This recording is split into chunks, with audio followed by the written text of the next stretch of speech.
Buenas noches, bendiciones. Denos un minutito, por favor. Estamos ya por empezar. Hay aquí un problemita técnico, lo estamos tratando de resolver, pero un minutito más y empezamos.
Perfecto, muy buenas noches a todos. ¿Me están escuchando? ¿Sí me escuchan? Excelente, se oye bien. Sí. Sí se Ok, escucha, hermano. perfecto. Ok, bueno, les voy a pedir una disculpa porque tengo aquí algunos problemas técnicos que he estado tratando de resolver, pero no he podido, así que, pero la diapositiva sí se ve. Sí se ve. Muy bien.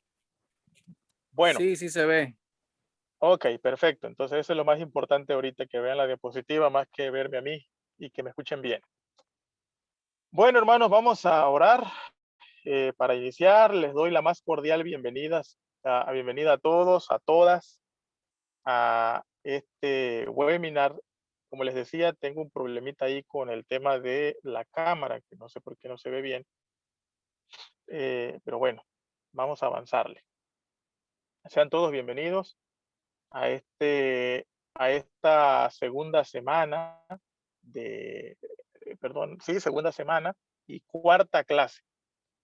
Vamos a entrar el día de hoy al cuarto taller, a la cuarta ponencia de este webinar, que esperamos que sea de mucha bendición para todos ustedes, y sobre todo es nuestro deseo que les ayude a comprender mejor el texto bíblico y que le ayude a responder algunas interrogantes que a veces surgen en el camino cuando se trata de algunos pasajes complicados o algunas preguntas. Y vamos a orar para poder iniciar entonces este día. Señor, te damos muchas gracias. Gracias, Dios amado, por este tiempo. Gracias por tu presencia. Gracias porque nos concedes la oportunidad, Señor, de poder reunirnos en este día para poder seguir dialogando, Señor, de este tema tan importante, tan necesario. Nos ponemos en tus manos, pedimos tu dirección, Señor, para que todo lo que hablemos, todo lo que digamos, todo lo que tratemos, Señor, edifique nuestras vidas. Dirígenos en todo momento y que pueda ser, Señor, un tiempo importante de aprendizaje, de análisis, Señor, en el que podamos crecer, Señor. En tus manos estamos. Amén y amén. Muy bien, perfecto. Eh, Nuevamente, dos recomendaciones antes de empezar el taller del día de hoy. La primera recomendación es mantener sus micrófonos apagados, por favor, para evitar interrupciones, distracciones.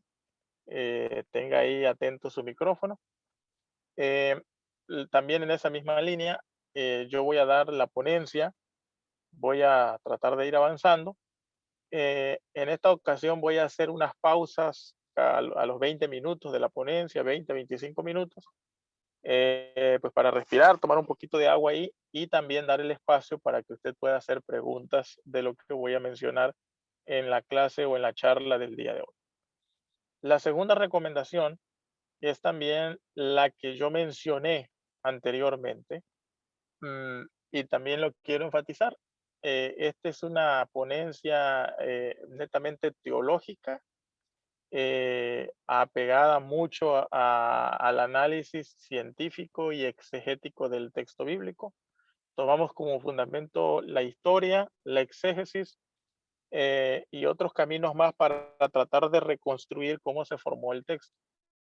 Es decir, no es una charla pues pastoral para animar el espíritu, el alma o acompañar. Y como les decía la clase pasada, eso no significa que tampoco me vean mal, que no soy pastor o no creo en el Señor. No, no, no, no, nada que ver con eso. Esta es una charla netamente académica, así que es importante que esté claro porque la temática de hoy es relativamente compleja y lo vamos a hacer apegándonos lo más posible a la investigación y al análisis del texto. Muy bien, pues dicho lo anterior, vamos a empezar con la ponencia del día de hoy. Recuerden que la temática que estamos tratando en este webinar es el periodo intertestamentario. Y la clase pasada me quedé con una incógnita y algún tipo de preocupación sobre el periodo intertestamentario. Dije, a lo mejor todavía no ha quedado claro qué es el periodo intertestamentario. Y por eso les puse aquí dos líneas de tiempo. La primera es la que tradicionalmente se usa para hablar del periodo intertestamentario. Es decir, la teología o el análisis tradicional que sostiene que Malaquías fue el último libro de la Biblia que se escribió. Por lo regular, este análisis surge pues de una lectura más literal del texto, ¿no? O de cómo se escribieron los pasajes de la Biblia. Entonces, a partir de ahí es que algunos han sostenido o algunos sostienen que Malaquías sería el último libro porque aparece pues en la última sección del canon del Antiguo Testamento y eso habría ocurrido en el año 400 antes de Cristo. De ahí al nacimiento de Cristo habrían pasado 400 años aproximadamente y por eso es que de forma tradicional, porque aquí es más apegado a la tradición, se afirma o se sostiene que el periodo intertestamentario duró 400 años, ¿ok? 400 años. Entonces, esta idea, esta forma de entender el periodo intertestamentario, es la más tradicional. Y algunos le han llamado a este periodo los años de silencio, ¿no? Los años de que Dios no dijo nada o que estaba preparándose el nacimiento de Cristo, etcétera, etcétera. Hoy, perdón, y los 400 años se manejan de alguna forma aproximada, aun cuando algunos sostienen que eso así es. En realidad son lecturas más aproximadas de eso, ¿no? Algunos dicen son más de 430 años porque lo dice Mateo, aunque obviamente como mencioné en la clase pasada, la mayoría de los números o que en la Biblia vienen son más teológicos que históricos, ¿no? Es decir, el judío no cuenta la historia como nosotros, con datos precisos, sino más bien le da significados. Cuando presentan números, cuando presentan situaciones, no lo hacen como lo hace hoy un historiador, sino más bien lo que intentan es darle significado a los números y a la propia historia. En la otra gráfica es lo que algunos han propuesto hoy como el periodo intertestamentario o lo que debería de ser llamado el periodo intertestamentario. ¿Por qué? Porque en la investigación actual ya se sabe que Malaquías no fue el último libro que se escribió, sino que se escribieron después de esos años se escribieron muchas obras más. Algunas de ellas inspiradas sí en otros tiempos. Les pongo un ejemplo. Hoy se sabe que el libro de Daniel, por ejemplo, se escribió más o menos en el año 250 antes de Cristo, el que tenemos ahí. Y usted dice, hermano, pero ahí habla de Nabucodonosor y eso fue antes. Claro que sí, pero ese libro no se escribió cuando Daniel estaba en Babilonia, sino que se escribió muchos años después, es decir, años después se completó esa obra o se formuló, se tomó algunas tradiciones que existían de ese Daniel que vivió en Babilonia y el libro se completó en el año 250, incluyendo particularmente del capítulo 7 en adelante, es cuando más se trabaja en esos años. Por mencionar uno, ¿no? Pero podríamos mencionar Crónicas, que de hecho es parte de la clase de hoy, que es otro libro que se escribe en el año 300 antes de Cristo, los Crónicas, y así podríamos ir mencionando varios tipos de literatura. ¿Qué sucede entonces? Que ya usando estos datos que nos da la actual investigación, se podría decir que la última obra que se escribe en el Antiguo Testamento, canónica o no canónica, es el libro de sabiduría, que no está en nuestro canon, está, o nosotros le llamamos libros apócrifos, o el católico le llama libros deuterocanónicos, es decir, libros del segundo canon. No son libros malos, no son libros diabólicos, no los escribió el diablo, son libros históricos, como mi esposa creo que trató con ustedes el caso de los Macabeos, que es un periodo de Israel, se escribe una obra, para el judío, como esas obras se escriben en griego principalmente, pues no las considera inspiradas porque no están escritas en hebreo o en arameo, sino están escritas en griego. Entonces, pues no se les da el valor y lo que se hacen es colocarlas en un segundo canon de menor importancia y por eso se le da el título de deuterocanónicos, es decir, pertenecen al segundo canon. Pero aún así, la última obra que se podría fechar con las investigaciones actuales es el libro de sabiduría, escrito, repito, en el año 50 antes de Cristo. Y de ahí pasa un tiempo en que no hay literatura sobresaliente, porque a lo mejor hay algunos libritos por ahí, pero ya no una literatura teológica con significado como la que hubo. De ahí entonces recorreríamos hasta el año 51 después de Cristo, cuando se escribe el primer documento del Nuevo Testamento. Es decir, si nosotros tuviéramos que ordenar cronológicamente los libros del Nuevo Testamento, tal y como fueron escritos, pues la primera carta que tendríamos que ubicar ahí sería primera a los tesalonicenses. Ya había vivido Jesús, obviamente, ya Jesús había predicado, ya había muerto, ya había resucitado, ya había ascendido a los cielos. Y el primero que escribe una obra sobre Jesús va a ser el apóstol Pablo.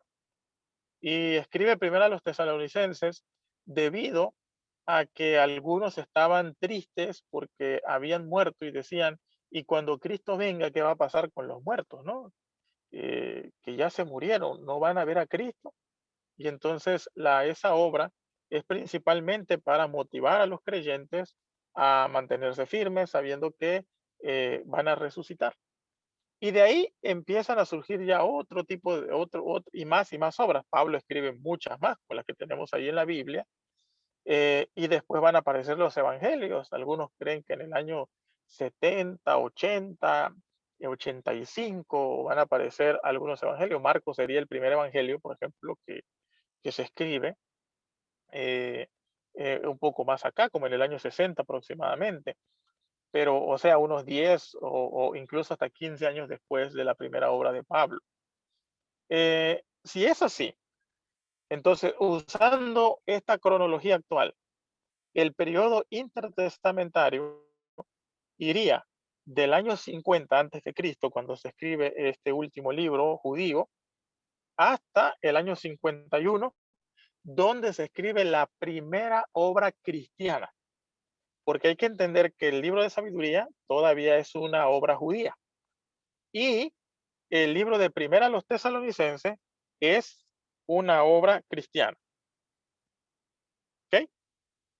Entonces, esas dos formas de entender el periodo intertestamentario nos permitiría a nosotros eh, tener dos visiones. ¿Con cuál se queda usted? Bueno, eso queda a criterio suyo. ¿Cuál le parece más adecuada? Eso queda a criterio de usted. Se lo voy a dejar ahí para que ustedes escojan. Cualquiera de las dos son válidas. Lo que pasa que aquí, en el primero, lo toman como revelación, como que Dios no habló y habló hasta Jesús, ¿no? Cuando nace, cuando Dios comienza a hablar nuevamente. En el segundo, lo toman más bien como desde el punto de vista de las obras escritas. Cuándo se escriben, cuándo dejó de escribirse y cuándo comienza a escribirse la siguiente obra. Muy bien. Entonces, eso está ahí para que ustedes lo tengan, para que ustedes lo analicen, para que lo revisen también como parte del entendimiento de qué cosa es el periodo intertestamentario. Muy bien. Siguiendo la línea de la clase pasada, hay algunos aspectos que quiero mencionar el día de hoy que son teológicos. En la siguiente semana ustedes van a analizar toda la literatura que se produjo en este periodo. También se va a analizar un poco el nacimiento de cómo juega mucho el papel de los saduceos, de los fariseos y todos los demás, y cómo producen algún tipo de literatura particularmente. Pero el día de hoy quiero centrarme en algunos elementos teológicos que surgen en este periodo eh, y que cambian la forma de hacer teología. Cuando estudiamos teología o los que estudian teología, hay un principio que es fundamental y con el que partimos y en el que cada uno de nosotros debe entenderlo bien. ¿Y a qué principio me refiero? Me refiero a que la teología como tal va desarrollándose, va creciendo. No me gusta usar la palabra evolucionando porque a veces se aplica mal, pero sería algo así. La teología cristiana, hermanos, fue evolucionando, fue creciendo, fue partiendo desde el concepto más básico hasta el concepto más complejo. Así es la Biblia. Por eso es que algunos se asustan cuando ven en Josué que Dios manda a matar a todo un pueblo, o cuando ve pasajes en Samuel que Dios le dice a Saúl que arrase a un pueblo, que mate a niños, a todos. Y uno no entiende, dice, ¿cómo es posible que Dios haga eso y que Dios permita eso? Porque obviamente lo leemos desde nuestra perspectiva y desde una revelación que ya nosotros tenemos mucho más completa, ¿ok? Pero lo que quiero decirles es que la revelación o la teología va creciendo conforme va pasando el tiempo, va creciendo, va desarrollándose, los conceptos van avanzando y eso es parte de lo que uno va viendo en el texto. Algunos piensan que cuando Dios llamó a Abraham, cuando Dios llamó a Isaac, era como si Abraham ya creyera en el Padre, en el Hijo y el Espíritu Santo y fuera bautizado con el Espíritu Santo.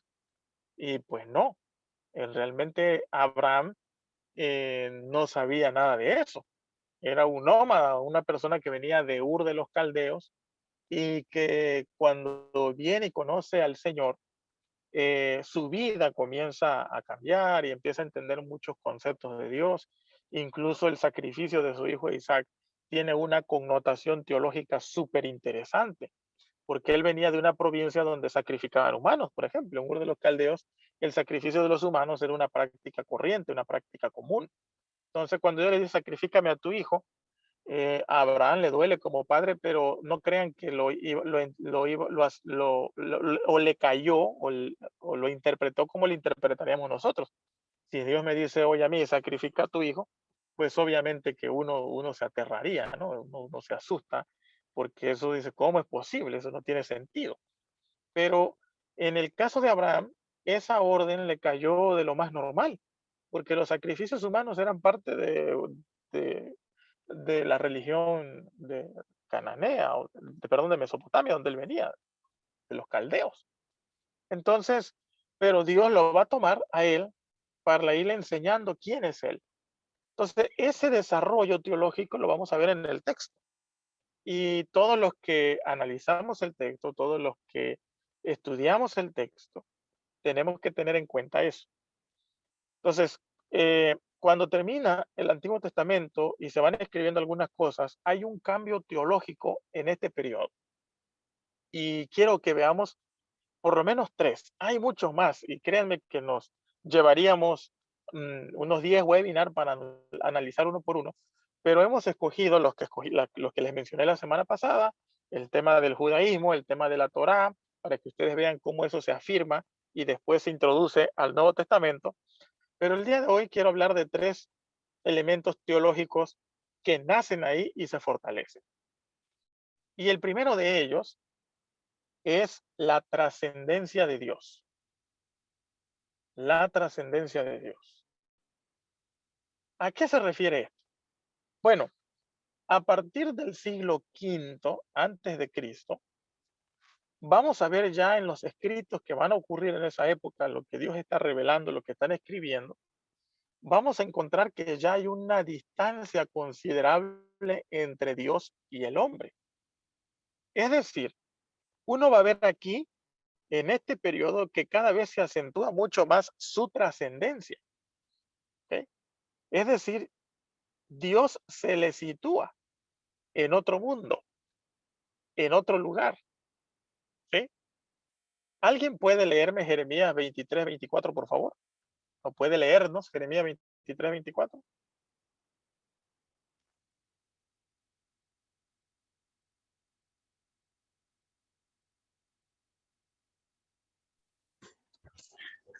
Dice así, profe, ¿se, Adelante. ¿se ocultará alguno? Dice Jehová, en escondrijos que yo no lo vea. ¿No lleno yo, dice Jehová, el cielo y la tierra? Muy bien. Ese concepto, aunque para nosotros es tan básico, para Jeremías es un concepto novedoso, revolucionario e importante. Yo lleno la tierra, pero también lleno el cielo. Es decir, soy el Dios del cielo. Ahora, sin embargo, en este nuevo elemento teológico, ahora Dios pertenece más al cielo que a la tierra. Si ustedes leen algunas obras mucho más antiguas en la Biblia, van a ver que Dios hablaba con los hombres, incluso dice que peleaba con Jacob, o Dios visitaba a las personas, Dios estaba ahí, ¿no? Dios les hablaba directamente. Pero en este periodo ya comienza a acentuarse la trascendencia de Dios. Y entonces Dios pertenece más al cielo que a la tierra. Y esto es importante, ¿saben por qué? Porque en la trascendencia de Dios se da un salto a la aparición, a la mención de seres intermediarios entre Dios y los hombres. En este caso me refiero a los ángeles. Es decir, anteriormente Dios, cuando quería comunicar algo, él lo hacía personalmente. Fuese que visitara a las personas, fuese que él hablara, fuese que él hiciera o visitara directamente a las personas, Dios estaba muy cerca de ellos. Pero ahora lo que encontramos es que Dios ya no se hace tan presente y tan visible, sino que ahora hay estos intermediarios que son entre los hombres y Dios, que son los ángeles y son los que comunican los mensajes de Dios. Ya Dios no habla directamente, sino que manda un mensajero que transmite ese encargo. De hecho, una de las primeras, de los primeros textos que encontramos así más directo y más puntual haciendo esta función o esta labor es el que encontramos en Zacarías capítulo 3. Por favor, ¿alguien puede leer Zacarías 3:1? Sí, por acá, Amós. Adelante, Amós. Zacarías 3:1 dice, Sí. Yahvé presentó ante mis ojos a Josué, el gran sacerdote, estaba frente al ángel de Yahvé y tenía a su derecha a Satán que lo estaba acusando. Ajá. Muy bien. Ahí está el sumo sacerdote Joshua o Yeshua, como suena en hebreo, en arameo. Y está el ángel de Dios, el ángel de Yahvé, el que le está dando algún mensaje, y aparece Satán. Ahorita vamos a meternos en Satán, todavía no nos metemos ahí. Pero lo que quiero decirles es que anteriormente no eran necesarios estos intermediarios porque uno tenía una relación muy inmediata con Dios. ¿Sí? Eh, Así que en la teología más antigua, más primitiva, Era Dios quien se comunicaba, era Dios que hablaba, era Dios que caminaba con la gente, Dios si tenía que decir algo lo decía. Eh, y obviamente la literatura más antigua no aceptaba el tema de los ángeles. ¿Por qué? Porque en ello veía un peligro de la fe en la unicidad de Yahvé, es decir, al meter ángeles o hablar ángeles en las escrituras decían, no, pues ya estaríamos cayendo en el politeísmo y en otras prácticas más, y el pueblo no quería. Aunque Dios fuera Dios, los ángeles siempre representaban un peligro y no se mencionaba en la literatura. Ojo aquí, ojo aquí. En el Nuevo Testamento vamos a ver que hay dos grupos, o no dos grupos, dos posiciones en cuanto a los ángeles. Por ejemplo, los saduceos que ministran en el templo no aceptan la realidad de los ángeles, no creen en los ángeles. El saduceo, ¿sí? Dice que los ángeles no existen, que no son una realidad, no los acepta. En cambio, los fariseos, sí, el fariseo cree en los ángeles, acepta que los ángeles existen, acepta que los ángeles son seres a través de los cuales Dios se comunica. Por eso por ahí le tratan de poner una trampa a Jesús, eh, los saduceos, ¿no? Cuando hablan de la mujer que se casó y que tuvo 7 maridos, dime, dice, cuando estén allá, ¿no? Y hablando un poco también del tema de la resurrección, que tampoco la creían los saduceos. Y Jesús, en su discurso, cree tanto en los ángeles como en la resurrección. Y él les contesta, serán como los ángeles de Dios. Pero los saduceos no creían en los ángeles. Los fariseos sí. Los fariseos eran, vamos a decirlo así, los teólogos liberales de su época, porque tanto creían en los ángeles como creían en la resurrección de los muertos también. Pero esto que llega ahí como algo normal, lo que quiero decirles es que se cocina en este periodo intertestamentario. De hecho, hay mucha literatura que habla sobre los ángeles que no es canónica. De hecho, al final voy a mencionar algunas de ellas. Pero se empieza a hablar mucho de estos seres, incluso algunos de los que encontramos en el catolicismo, como Rafael, por ejemplo, que uno dice, ¿dónde sacaron a Rafael? Bueno, lo menciona el libro de sabiduría, por ejemplo, como un arcángel también.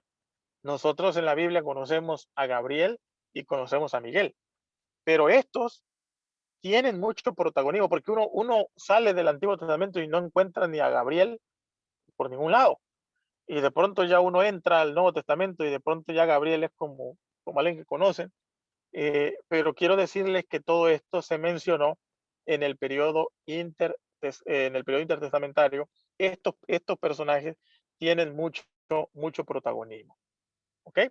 Entonces, aunado a esto, eh, el monoteísmo, después que ellos están en Babilonia y que regresan de allá, del exilio, el monoteísmo se comienza a arraigar, se comienza a fortalecer, ¿sí? En el pueblo judío.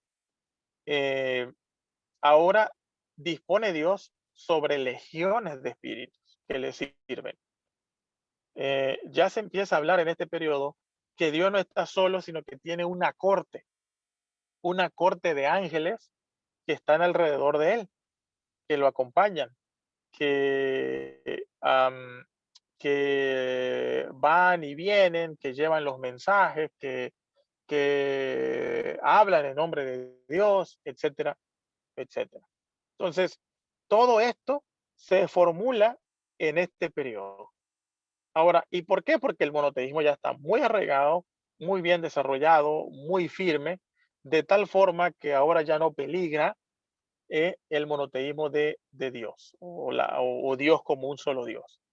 Entonces, en los escritos judíos extrabíblicos de este tiempo, Dios ya no interviene por sí mismo en el acontecer del mundo, lo hace por medio de sus ángeles, ¿ok? A través de sus ángeles. Entonces, también son los ángeles que le llevan las oraciones de los hombres ante el trono de Dios. Esta, por ejemplo, es una expresión muy usada por nosotros los protestantes de que los ángeles, incluso hay figuras, me acuerdo que así nos enseñaban a nosotros sobre la oración cuando éramos niños, que los ángeles venían con canastas, decía mi maestra de la escuela dominical, y tomaba las oraciones y se las llevaba al cielo. y todavía recuerdo una de estas imágenes que decían, pero habían dos ángeles. Unos venían con canastas que traían, el nombre de las canastas era alabanzas y agradecimientos, y otros ángeles venían con canastas que decían peticiones. Y entonces que los ángeles con las peticiones iban y daban 3 vueltas del cielo a la tierra, y los ángeles con las canastas de alabanza y agradecimiento, en lo que llenaban una, el de peticiones ya había ido y vuelto 3 o 4 veces. Y bueno, es una figura bonita, ¿no? A través de la cual nos enseñan a orar de forma integral, ¿no? No solamente pedir, sino también agradecer y también alabar. Pero bueno, y esa expresión, lo que quiero decirles es que está en Tobías. Y ahí está el texto, cuando ustedes quieran búsquenlo, donde habla de eso, que son los ángeles que llevan las oraciones ante el trono de Dios. Muy bien, voy a dejar aquí por si hay alguna pregunta, alguna duda o algún comentario, adelante. Hablen directamente porque no les puedo ver muy bien aquí. Así que si tienen algún comentario, alguna pregunta, adelante, hermanos, con toda confianza.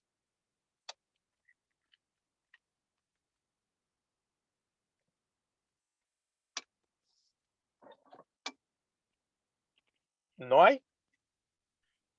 Profesor, en el libro de Génesis, me parece que en el capítulo 18, 19, cuando se muestra a Dios caminando y llegando a la tienda de Abraham, y esto es lo que le da aliento, se ven ángeles yendo a destruirla. A ver, ¿me puedes repetir? No, no se corta, no sé si es tu señal o la mía. A ver, un segundo.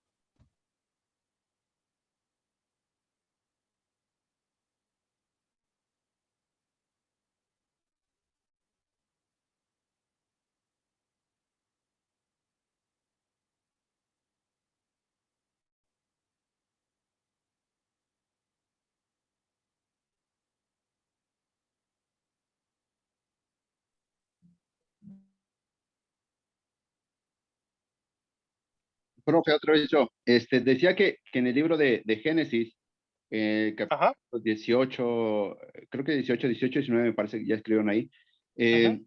muestra a Dios caminando, ¿no? Y yendo a la tienda de Abraham, Abraham lo reconoce, le da alimento, pero los dos acompañantes que vienen con Dios se menciona versículos adelante que son ángeles que llegan a Sodoma para Ajá. destruir por órdenes de Dios. Ese versículo de la Biblia podríamos inferir que es añadido posterior a, no sé, al exilio, por ejemplo. No, bueno, hay dos explicaciones para ese texto. La primera, que es la que sostienen más los científicos del texto, es que la palabra ángel, malak, ¿no? En hebreo, era anteriormente un mensajero, un enviado, que en ese sentido era un ser humano, un hombre, pues. ¿Sí me explico? Que en la mayoría de los textos que son antes del exilio, cuando se menciona un ángel, quienes lo vemos nosotros así como el ser espiritual somos nosotros, pero que originalmente eran como siervos de Dios, pues. ¿Sí me explico? Que no les ponían nombres, sino más bien les daban el calificativo de que eran, como decir hoy, ¿no? Ahí va un pastor. No sabemos cómo se llama, pero es un pastor. Entonces, ese era un enviado, un mensajero de Dios. Entonces, algunos sostienen que esos pasajes es Dios que va acompañado como de dos siervos, ¿no? A visitar otro siervo, que en este caso es Abraham. ¿Sí me explico? Pero lo que dicen algunos especialistas es que estos ángeles que encontramos allí, más bien son personas, pues seres humanos que servían al Señor, como lo va a decir también en su momento Apocalipsis capítulo 1, ¿no? Escribe al ángel escríbele a mi mensajero de tal parte, pero que no tiene otra carga más que la que acabo de mencionar.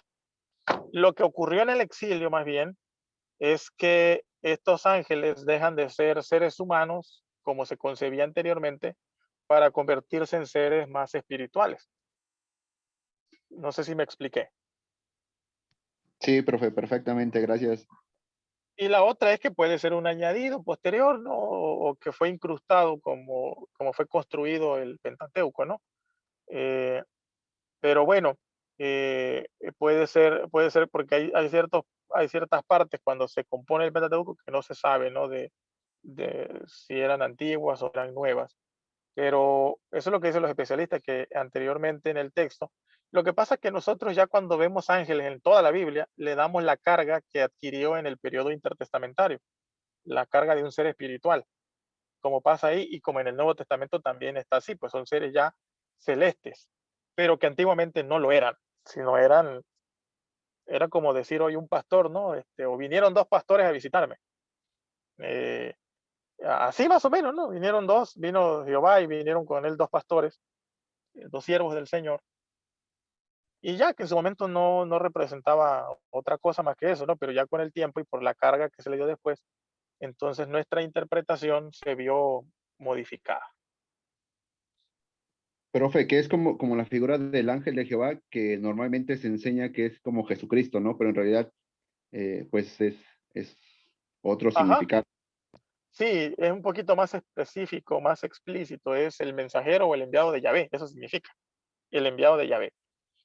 Por eso es que en el hebreo antiguo, Malach no tenía una carga que va a tener después, sobre todo que va a adquirir en el griego, sino más bien era un término pues común de un enviado. Ujú. Hermano, Sí, adelante. buenas noches. Buenas noches. Buenas noches. En el Salmo Adelante. 91:11, hermano, está bajo el mismo concepto. Cuando dice, Él ordenará a sus ángeles, a sus malachines, dice, a que Ajá. estén contigo en todo lugar, dice. Y ya después el 12, pues a lo mejor ya lo vemos más espiritual, ¿no? Cuando dice que te sostengan de sus brazos y de sus manos para que tu pie no tropiece con piedra alguna, ¿no? ¿Cómo lo vemos ahí en el Salmo 91:11, cuando dice malachines en plural? Ujú. Sí, ahí no sé exactamente ahorita en qué periodo se escribió ese salmo, pero muchos salmos se escriben en el periodo intertestamentario, muchos. Eh, Muchos se escriben en el exilio, muchos escriben allá y probablemente tengan una carga también ya un poco más espiritual. Habría que ver nada más de dónde se escribe el salmo. No se guíen por cuando dice Salmo de David, ¿no? Porque eso ya lo agregaron después, más por una cuestión de tradición. Más bien hay que ver en qué fecha se escribió para poder entender un poco la carga o el periodo, ¿no? Eh, pero ese salmo probablemente sí está más orientado hacia el final, cuando ya el ángel es un ser al servicio de Dios, que Dios manda para hacer ciertas funciones de cuidar, de proteger y de dar un mensaje. ¿Ok? Entonces, en el caso de ese salmo, requeriría un análisis un poco más exhaustivo para ver de qué periodo es. Y a partir de ahí, trazar la interpretación. Muchas gracias. Muy bien. ¿Alguna otra pregunta? ¿No hay? Bueno, pasemos al siguiente que yo sé que están esperando.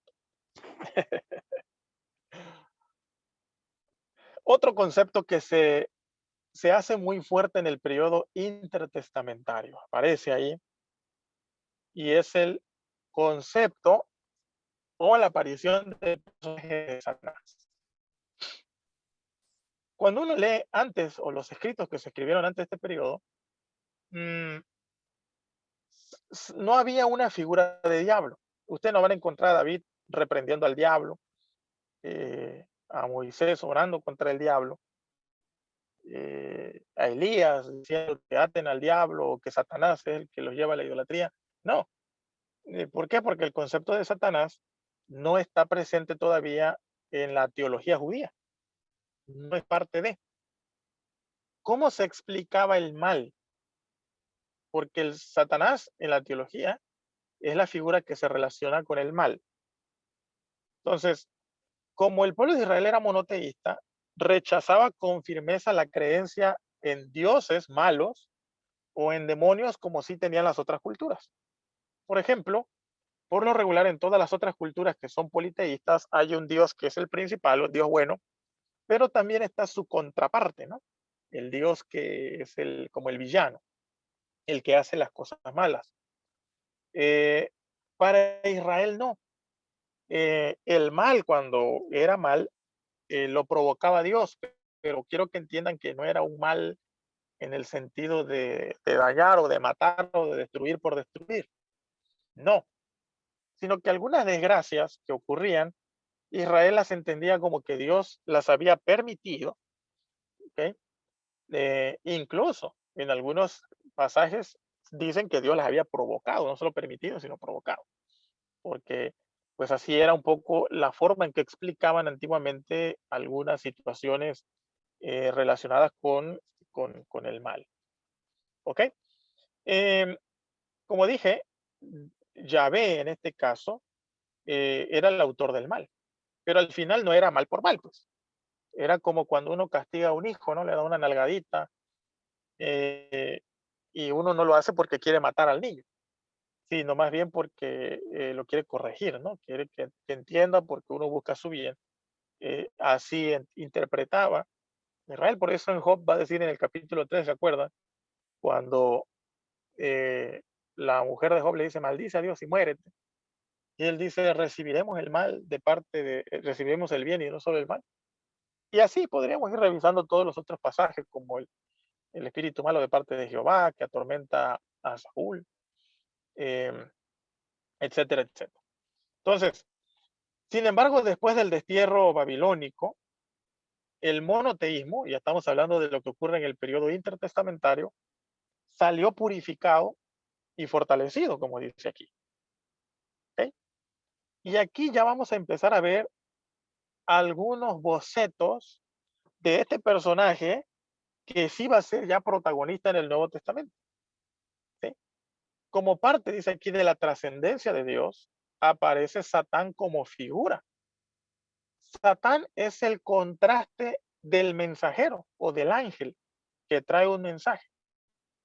¿Sí? Entonces, dos cosas.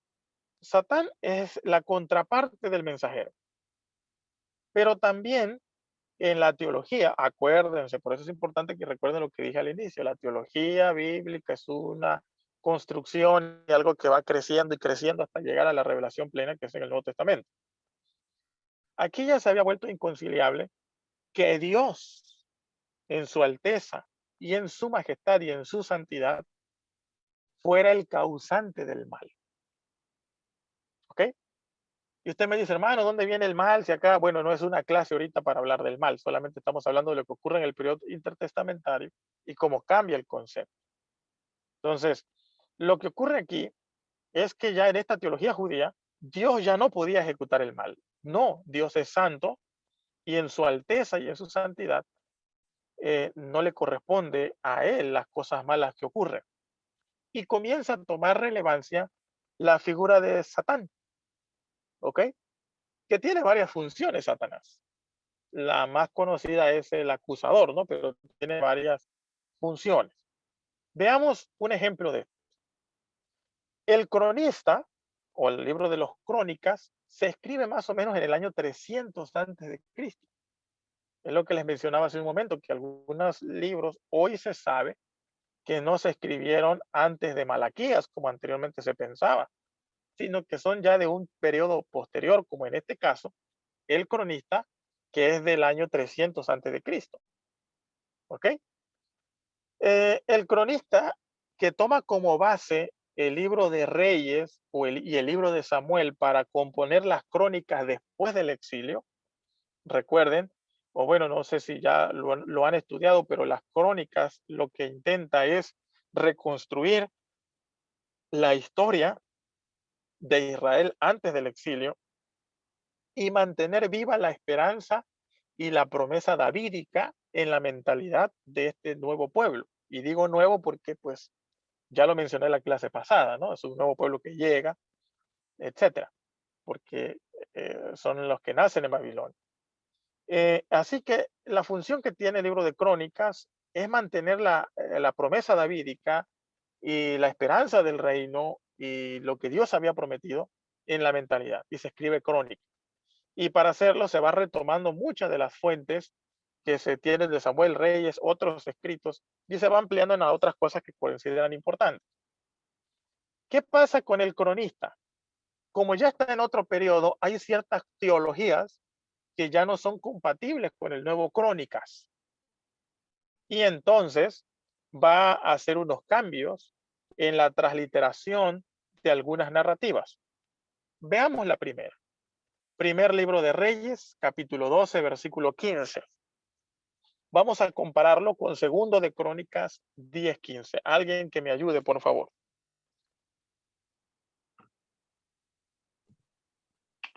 Primera de Reyes dice así: y no oyó el rey al pueblo, porque era designio de Jehová, para confirmar la palabra que Jehová había hablado por medio de Ahías, silonita, a Jeroboam, hijo de Nabat.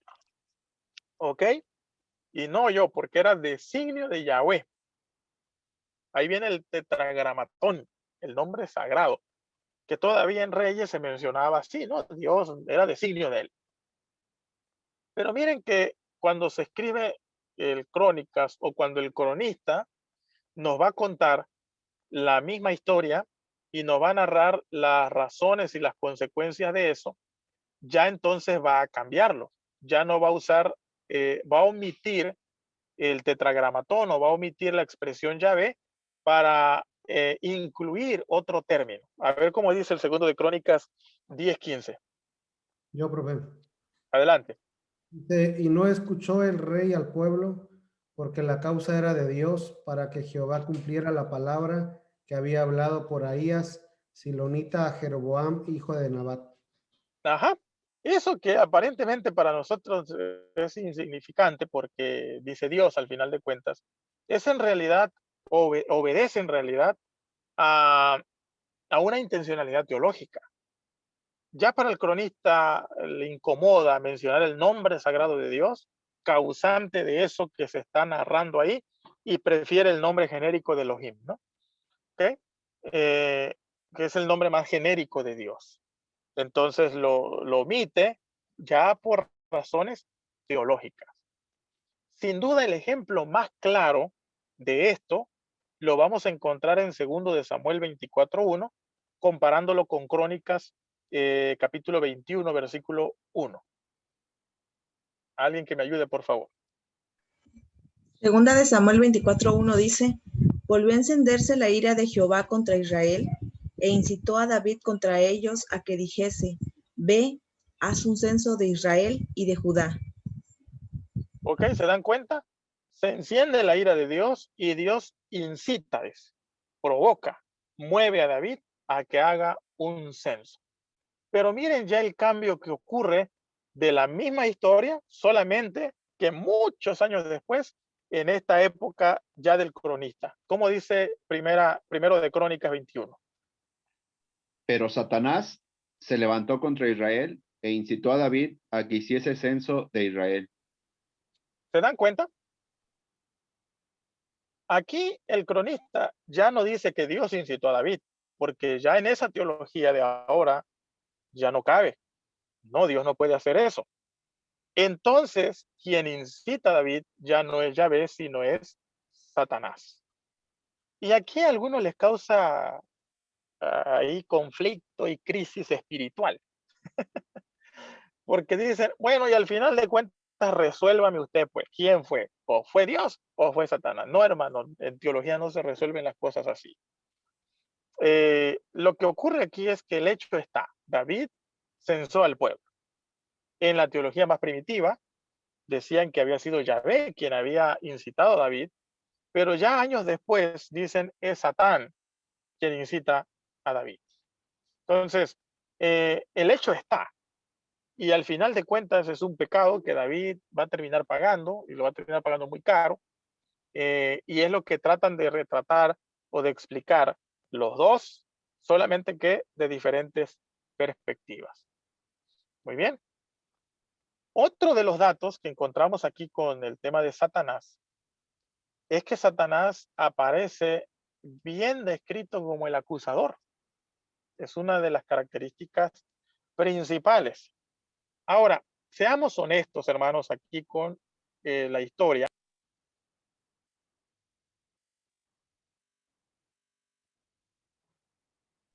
A ver, perdón aquí. Ok, sí me escuchan, ¿verdad? Perfecto. Sí, se Ok. escucha. No, muy bien. Seamos honestos acá. En estas teologías de este periodo, Satanás todavía no es el antagónico declarado de Dios que vamos a encontrar en el Nuevo Testamento. No. Es una especie de ángel al servicio de Dios que tiene semi-independencia. Me gusta cómo lo describe, creo que Herr en una de sus obras, no sé si es él, no recuerdo ahorita, pero él le da, dice, ¿cómo les diría yo? La mejor figura que hoy nos ayudaría a entender lo que representaba el Satán en este tiempo es lo que nosotros hoy conocemos como fiscal, un fiscal. ¿Quién es un fiscal? Ya en términos jurídicos o no sé cómo llamarle, un fiscal es alguien que te acusa. Si a ti te llevan por algún delito eh, que tú cometiste, pues tú te vas a defender, vas a decir que no lo hiciste, ¿ok? Pero te vas a enfrentar al fiscal. Y el fiscal no es un tipo malo. El fiscal simplemente intenta demostrar que tú eres culpable y te va a acusar, ¿sí? Te va a acusar, va a decir, no, este es culpable, yo estoy seguro que lo hizo, porque aquí hay pruebas, miren esto, miren allá, miren acá, lo hizo. Entonces, Satanás en este periodo tiene esa característica principalmente. Es alguien que acusa. Eh, y hay dos pasajes del Antiguo Testamento donde se habla de eso. Lo interesante aquí es que no tiene un poder propio, sino que actúa en dependencia de Dios. Siempre aparece relacionado con Dios. Su misión es como mirar por el orden en el mundo y traer ante el juicio de Dios a los perturbadores de ese orden. ¿Ok? Entonces, el primero que vemos aquí es el que leímos al inicio, en Zacarías capítulo 3. ¿Sí? Está acusando. Hablemos un poco del contexto. El contexto de este pasaje, que ya también es del periodo del posexilio, se está discutiendo la legitimidad del sacerdocio de Yeshua. Este sacerdote que va a ser consagrado para tomar la responsabilidad. Pero Joshua, pues a lo mejor no es el hombre perfecto.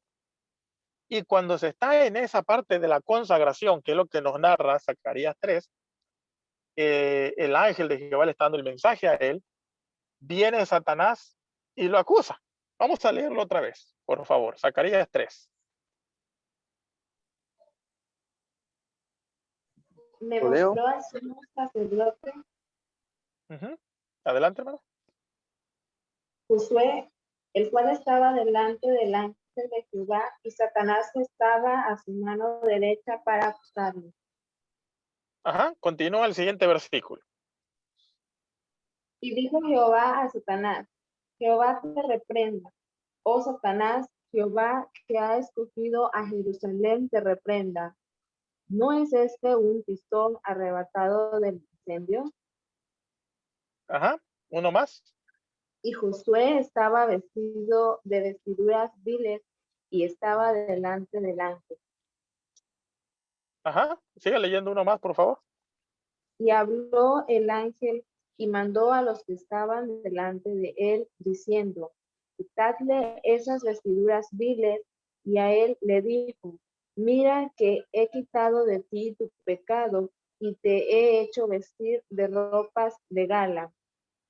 Después dijo, pongan mitra limpia sobre su cabeza, y pusieron una mitra limpia sobre su cabeza y le vistieron las ropas. Y el ángel de Jehová estaba en pie. Ahí está bien. Dense cuenta todo el drama que hay ahí. Es la legitimidad del sacerdocio de Josué o de Yeshua, si él va a ser sacerdote. Y cuando está ahí, la primera escena es que está vestida de ropas viles. Y Satanás lo acusa, porque dice, ¿este cómo va a ser sacerdote? Que no tiene nada para ser sacerdote. Busquen a otro. Miren, es un pecador. Y por eso lo reprenden a Satanás y le dicen, quítele inmediatamente esa ropa. Y ya le dicen, tu pecado te es quitado. ¿Por qué? Porque Satanás ahí estaba, ¿no? Señalando. Entonces, y ya lo visten con ropas limpias, con una mitra, y empieza todo ese proceso porque pues Satanás lo ha acusado. ¿Ok? Pero quiero que se entienda aquí que por eso está parado con el ángel ahí, ¿no? Por eso están ahí en el templo prácticamente. Eh, porque Satanás no es como, porque uno dice, bueno, ¿y qué hace Satanás ahí? Se metió al templo y no, no, no, porque todavía en la mentalidad de este periodo, Satanás entra y sale, porque su trabajo es ese. Obviamente, el pasaje mucho más eh, explícito para eso es el que encontramos en Job. Y Job se escribió también en este periodo, hermanos, muy tardío, es un libro muy tardío. Yo sé que la tradición dice que se escribió antes, allá por el diluvio, después del diluvio, antes de la ley, pero realmente eso es muy difícil sustentarlo con pues, un análisis básico.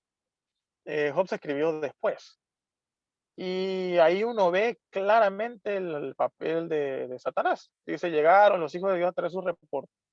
Y llega también Satanás y a traer su reporte, ¿no? Y Dios le pregunta por Job. ¿No has considerado a mi siervo Job? Que no hay otro como él en la tierra. Y Satanás dice, pues que, ¿cómo no te va a servir si es súper rico? Así hasta yo. Pero quítale, si quieres saber, o sea, Satanás no quiere destruir a Job, en realidad en la narrativa, lo que quiere decir es que si tú quieres saber si realmente el hombre es fiel, pues quítale la riqueza, porque así como está rico y todo, pues ¿qué no te va a servir? Es fácil decir, es fácil que tú digas que te es fiel si lo tienes millonario. Y dice Dios, bueno, pues quítale. Y se da cuenta que Dios no dice, ahora yo le voy a quitar la riqueza o yo lo voy a enfermar, no, sino que le da la orden a Satanás, hazlo tú, pues quítaselo, quítale eso. O sea, el causante de la desgracia de Job, al final en la narrativa es el mismo Satanás, quien va a hacer este tipo de cosas. Y bueno, al final de cuentas, Job vence, ¿no? Y demuestra que es fiel. Por eso al final nos dice, y Satanás salió avergonzado y luego el Señor lo ató y le dijo, lárgate de aquí. No, no termina la narrativa con Satanás, porque a Satanás al final de cuentas no le importa en la narrativa si fue fiel o no. Lo importante era aquí era que mostrarle a Dios si este personaje realmente amaba a Dios como decía que lo amaba. Muy bien, voy a hacer entonces otra pausa aquí. Ya veo una mano levantada. Adelante, Amos. Sí, saludo. Yo quisiera solamente comentar algo, una diferencia de traducción entre la Reina Valera en Zacarías 3, versículo 2, y la Biblia católica. Fíjese cómo dice en la Reina Valera, y dijo Jehová a Satanás, Jehová te reprenda, como que hay un pleonasmo allí, ¿no? Sin embargo, la Biblia católica dice, el ángel de Yahvé dijo a Satán, poniendo tanto a Satán como al ángel de Yahvé como intermediarios, ¿sí? Entre Dios y obviamente el ser humano. Mientras que la Reina Valera pareciera dar a entender que es directamente Jehová hablando con Satanás. Solo era eso. Gracias. De acuerdo. Muy buen señalamiento, de acuerdo.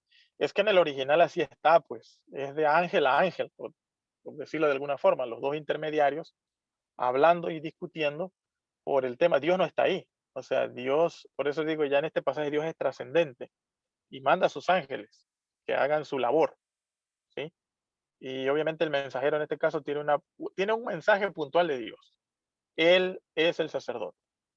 Y esa también y le dice, no, ¿qué va a hacer el sacerdote? Y entonces dice, no, pues que Dios te reprenda a ti, o sea, pero es un diálogo entre ellos. Muy buen señalamiento. Muy bien, ¿alguna otra pregunta, hermanos? Adelante. Desactive su micrófono porque, o levante la mano digitalmente para que le vea, porque no le puedo ver en cámaras.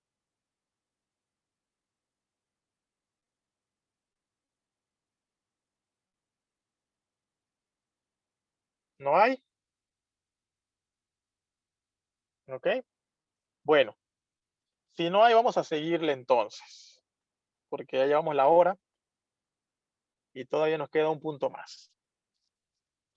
Tercer aspecto que nace en el periodo intertestamentario. En este periodo nace una nueva corriente teológica que se conoce como el apocalipticismo o los apocalipsis. Importante, ¿eh? Fundamental. En este periodo nace el apocalipticismo. Es una nueva literatura y no es una nueva teología en el sentido de que cambian a Dios ni nada de eso, sino algunas nuevas interpretaciones de la situación de Israel. Le da unas lecturas diferentes. ¿Ok? Israel tiene varias corrientes teológicas. La ley es una. El sacerdocio, el templo, es una de las corrientes teológicas mucho más importantes. La otra es el profetismo. Los profetas fundamentales son una base sólida para la teología de Israel. Pero se va a agregar una más, que es el apocalipticismo. Y vamos a hacer un repaso rapidito de algunos aspectos históricos para entender por qué surge el apocalipticismo. Desde el siglo VIII antes de Cristo, como ya mencionamos, este pueblo fue objeto de codicia y de ataques por monarquías o imperios exteriores que fueron minando su existencia como pueblo independiente. Es decir, Israel ya no podía ser un pueblo libre, autónomo, sino que las potencias, los imperios, comenzaron a minar la existencia como pueblo independiente. Tras el exilio, Israel no es libre, como dice aquí en realidad. Durante 200 años va a formar parte del imperio persa, como ya vimos, y bajo esa dominación es cuando el pueblo judío y algunos grupos comienzan a añorar el cumplimiento de la promesa de Dios a su amado rey David, ¿no? En ese periodo es cuando empiezan a revisar los escritos, lo que Dios le había dicho a David, y dicen, la promesa de David se tiene que cumplir. Dios le prometió a David. Y aquí empieza a añorarse ese cumplimiento y empieza a recordarse y a trabajarse.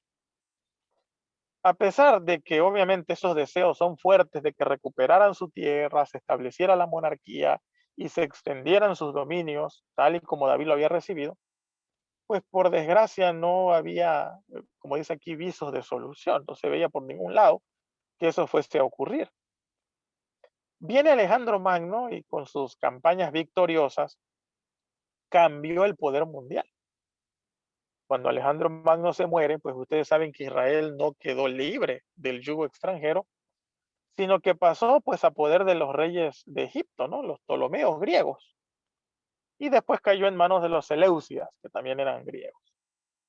Entonces, todas estas cosas se van acumulando en el pensamiento judío y no hay libertad. Añoran la libertad, pero la libertad no llega. Bajo el dominio de estos reyes, la situación de opresión política y espiritual empeoró muchísimo. Es decir, Israel llegó a agotarse espiritualmente, llegó a agotarse como país, llegó a agotarse, porque no veían respuesta. Es decir, ya cayó Persa, no, viene ahí Grecia, ya vino Alejandro Magno. Se murió Alejandro Magno, ahora sí, no, ahora sus generales, y ahora estamos en poder de Egipto. Es decir, y luego cuando ya pensaron que con los originales la cosa iba a cambiar, viene Antíoco Epífanes, y Antíoco Epífanes desata una persecución cultural. Y él pretende que Israel dejara de ser Israel y se convirtiera en un pueblo helenizado, es decir, que Israel desaparezca como cultura y se helenicen. Acuérdense que la helenización consiste en aprender la cultura y el idioma griego, que era un proyecto filosófico gestado por Aristóteles y operado, desarrollado, ejecutado por Alejandro Magno. ¿Okay? Entonces, la idea de ellos era convertir al mundo en griegos cultos. Y el proyecto de helenización consistía en que los pueblos aprendieran la cultura y el idioma griego. Bueno, como los demás del reino, ¿no? Que ya lo habían hecho. Ahora, para lograr esto, el principal obstáculo era la religión judía, porque la religión judía tenía esta característica de ser pues bastante arraigada, bastante fuerte, etcétera. Tenían que dejar sus costumbres, tenían que dejar a su Dios y tenían que sustituir pues a Yahweh por Zeus, como un dios, como el dios de los griegos. Ahora, el colmo de esta decepción y de esta crisis y de esta decepción llegó con los romanos. En el año 60 antes de Cristo, Pompeyo Magno entra en Israel porque empezaron a haber algunas disputas ahí domésticas, como dicen, ¿no? Algunas disputas domésticas y entra a detenerlas.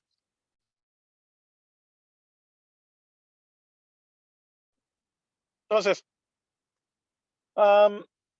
pero cuando entra, pues no entra respetando, sino que se mete al templo y bueno, hizo de todo ahí, ¿no? Y obviamente, esta invasión de Pompeyo pisó ámbitos prohibidos del templo. Y desde ese momento, como dice aquí, hasta pasado muchos siglos, la huella de la bota romana no dejó nunca de sentirse en Israel. ¿Okay? Este imperio, esta nación, hizo algo que mermara las pocas esperanzas que en Israel había en algunas promesas o en algunas cosas que esperaban. Entonces, en ese ambiente de exaltación nacional y religiosa, ¿okay? Pleno, como dice aquí, de una tensa espera en un mundo mejor, ahí en ese mundo convulsionado, en ese mundo deprimido, en ese mundo angustiado, nacieron, se criaron los autores de algunas obras que se van a llamar Apocalipsis.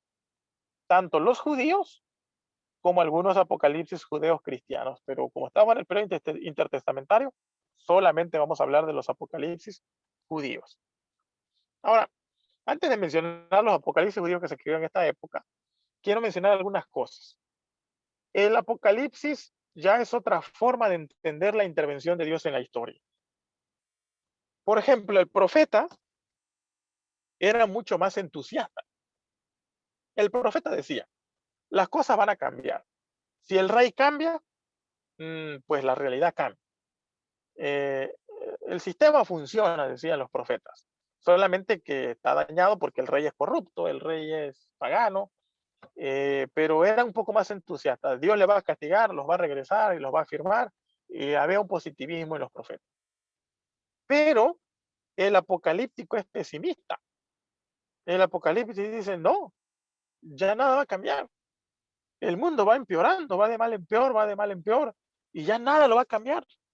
Lo único que lo va a cambiar es que Dios intervenga con juicios, con castigo, con una destrucción básicamente que borre todo este mundo y haga un mundo nuevo. Entonces, el apocalipticismo introduce este concepto. La única forma en que el mundo va a cambiar es que Dios venga y castigue al mundo. Estos poderes son muy grandes, Roma es muy grande, muy poderosa. Ya un rey de nosotros no va a hacer nada. Necesita Dios intervenir con juicios más allá, más grandes que Roma, para castigar, para destruir este mundo y renacer en un mundo nuevo. Ese es el mensaje que tienen los apocalipsis judíos. Algunos de los más conocidos es el libro de Enoc. Es un libro que se escribe en este periodo, en el siglo III antes de Cristo o comienzos del siglo II, ya sea que está a finales del siglo III, principios del siglo II. Es un complejo, como dice ahí, mosaico de obras, es decir, es como una especie de compendio que agrupa muchas obras que se escribieron que son apocalípticas y que hablan mucho de esto. Usa mucho un lenguaje simbólico, usan cuernos, ojos, trompetas, las estrellas cayendo, las constelaciones, y hablan de eso, del fin.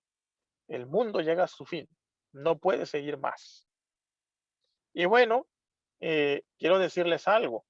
Los escritores bíblicos conocían estos apocalipsis, los conocían. Es más, Algunos hasta lo citan.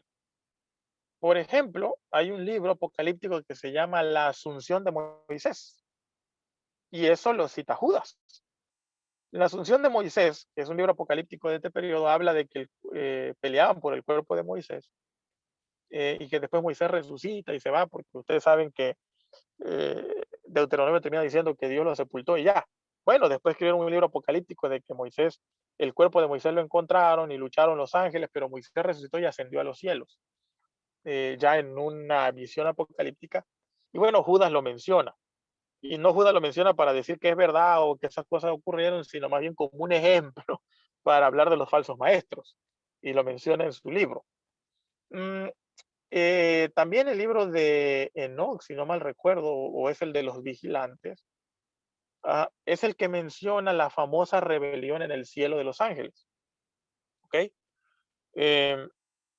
Pero particularmente lo que detallan con mayor detenimiento es que algunos ángeles o unos hijos de Dios tuvieron relaciones sexuales con mujeres. Y hay toda una obra que describe eso, que es literatura apocalíptica. Y que nacieron gigantes, y bueno, que los gigantes tenían espíritus adentro, y cuando ellos mueren, los espíritus se salen y empiezan a atormentar a los humanos. Entonces, en esa misma narrativa, Dios viene y castiga a estos ángeles y los encierra. Dice que los encierra en unas fosas adentro y los ata con cadenas a estos ángeles, por ese pecado de haberse acostado con humanas. Entonces vienen y los atan en fosas y están encadenados esperando hasta el día del juicio. Hay un libro que narra eso, parece que Pedro lo conocía y en esa línea va como lo inserta también en su obra, no para hablar de eso como una teología, sino para explicar porque sus lectores, ellos todos conocen estas obras que son muy populares en su época. La otra es el libro de los viajes celestes, de Enoch, otro libro, que fueron integrados también en Enoch, también anterior a la era cristiana. El otro Apocalipsis es el libro del curso de las luminarias celestes, que también se escribe, y hay otro Apocalipsis que se llama de las 10 semanas del mundo. Llegó un tiempo en que se comenzó a gestar una idea en este periodo donde el mundo estaba dividido en semanas. Aquí se habla de 10, otros hablan de 7 semanas, y cada semana era equivalente a 1000 años. Y aquí obviamente no hay una alusión, como dice aquí, antigriega de los macabeos, quizás por eso se escribió antes del siglo III. Entonces, lo que quiero decirles es que esto nos permite a nosotros, nos va a ayudar a entender el género apocalíptico, porque nosotros tenemos un apocalipsis que es cristiano en la última obra, y también nos va a ayudar a identificar, o por qué a veces se menciona algunas cosas que uno no le entiende y dice, oye, pero si no está en la Biblia. Es que, bueno, no está en el Antiguo Testamento, pero sí está en algunas obras previas al Nuevo Testamento, y que los escritores o los que escuchaban eso lo conocían bien porque pues era parte del día a día. Es como, no sé, como hoy escuchar una obra de Octavio Paz aquí en México, ¿no? Y hablar del Laberinto de la Soledad, pues todo el mundo sabe porque es una obra popular, o de Gabriel García Márquez, y saber lo que dijo ahí en Los 100 años de soledad, y citar ciertas cuestiones, y alguien nos escribe y nos los incluye, y uno lo entiende, pero porque está en nuestro ambiente. Entonces, así pasó con alguna de estas obras, nace el género apocalíptico, se fortalece, y entonces tenemos un nuevo género que hay que estudiar con más calma. Obviamente este no es un curso de apocalipsis como tal y de toda la literatura apocalíptica, pero vale la pena mencionarlo para concluir este día. Ahora sí, queridos hermanos, ¿alguna pregunta? Sí, Amos por acá. Adelante, Amos. Sí, ya que entramos a este tema de la apocalíptica, ¿verdad? Y entendiendo que el libro de Daniel es apocalipsis, más que profecía. Pero sobre todo, hablar acerca de la evolución que tuvo el concepto de Mesías en este periodo y también apoyándose de esta relectura teológica del género apocalíptica. ¿Qué nos podría decir al respecto? De acuerdo, es una buena pregunta. Y aunque obviamente dudé con meter el tema del Mesías aquí, porque eso nos llevaría a un desarrollo más extenso. Realmente nos tocaría tomar todo un curso del mesianismo, pero en esta época se desarrolla también, de acuerdo. Y ya lo vamos a ver en Daniel, por ejemplo, ya hay algunos rasgos del mesianismo que está fuertemente arraigado. Y bueno, obviamente Dios ya preparando el terreno para la llegada de Jesús, ¿no? Pero el mesianismo se convierte en parte de la intervención de Dios, ¿sí? De la intervención de Dios en pro de salvar a su pueblo, en pro de tomar el control de la situación y cambiar el rumbo de la historia. Y el Apocalipsis también lo tiene, algunos rasgos, ¿no? Ahí que aparecen, pero en realidad es mucho más fuerte el mesianismo en la literatura rabínica. Ahí es donde el mesianismo toma mayor importancia y mayor protagonismo. Muy bien, y como dije, es un tema muy extenso que me llevaría a tomar otro curso. En algún momento podemos abrir otro espacio. Gracias. Muy bien, ¿alguna otra pregunta?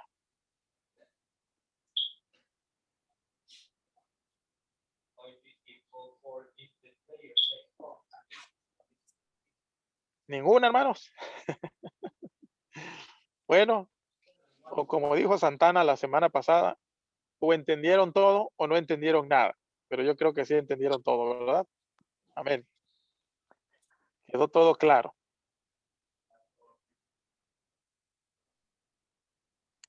Todo bien, todo bien. Gloria a Dios. Perfecto. Excelente, excelente. Déjenme revisar el chat por si hay alguna pregunta aquí que no he visto. Ok, dice que está claro. Gracias. Muy bien. Ok, perfecto.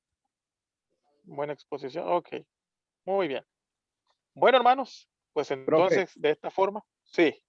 nada más, si me puede ayudar a proporcionar alguna bibliografía para ahondar más en el tema, estaría excelente.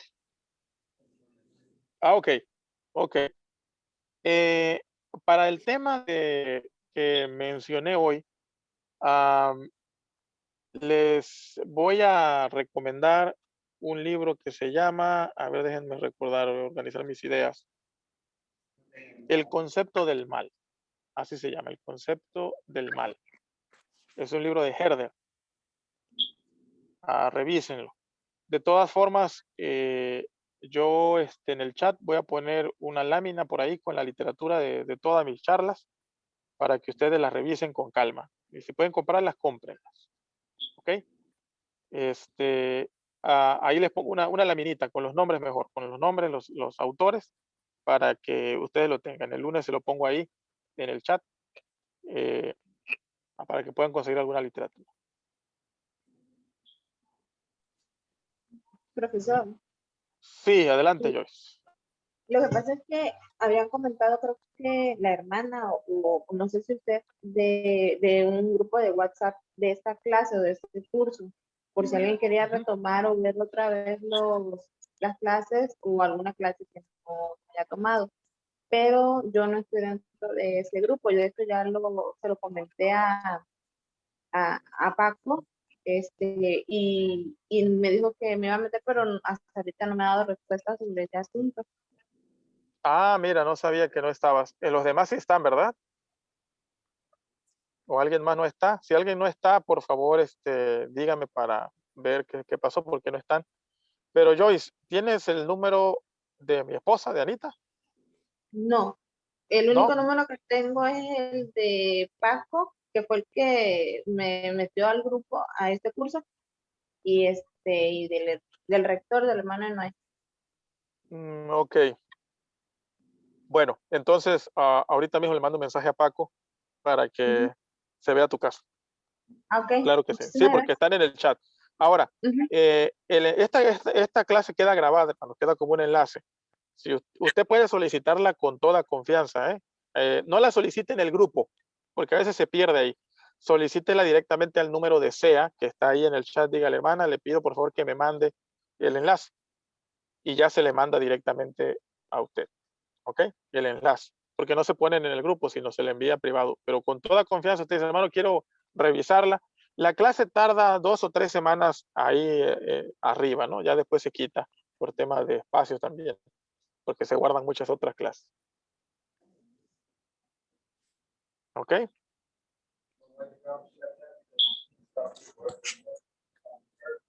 Ah, ok, dice que las grabaciones las están poniendo en el grupo. Ah, ok, muy bien, muy bien. Pues mejor entonces que las tengan ahí para que ustedes las revisen. Muy bien. Las diapositivas también pueden pedírmelas. Esa ya es a manera personal. Ya es un acto de nosotros, ¿no? De querer compartirlas para el que las quiera, se las compartimos con gusto.